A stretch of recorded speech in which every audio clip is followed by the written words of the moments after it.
Okay, I guess you should care about liberation theology for a number of reasons. One is that it's been influential in the church in the last 40, 50 years. It arose in the late 1960s in Latin America and simultaneously in North America. It was an influence on Jeremiah Wright Jr, who happens to be the former pastor of the present President of the United States of America, Barack Obama. So it's been a big influence in that respect. It's been particularly influential among Christians who are social activists among the poor and the marginalised who've latched onto it. But I'm an historian, so I kind of approach this as somebody who's worked on the history of the church, and it strikes me that some of the core claims of modern liberation theology are actually found in much earlier figures.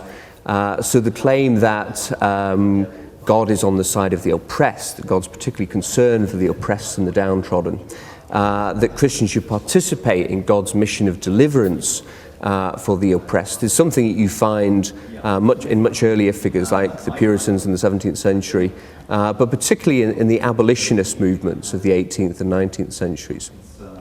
So I would kind of think that as Christians who are concerned about a biblical vision of God and of God's mission in the world, we should at least listen to liberation theology, because it seems to me that for all its faults, it picks up on some important biblical themes.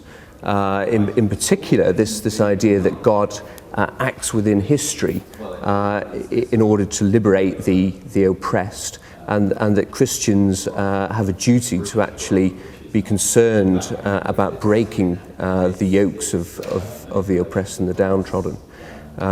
So that's why I think we should be interested in liberation theology.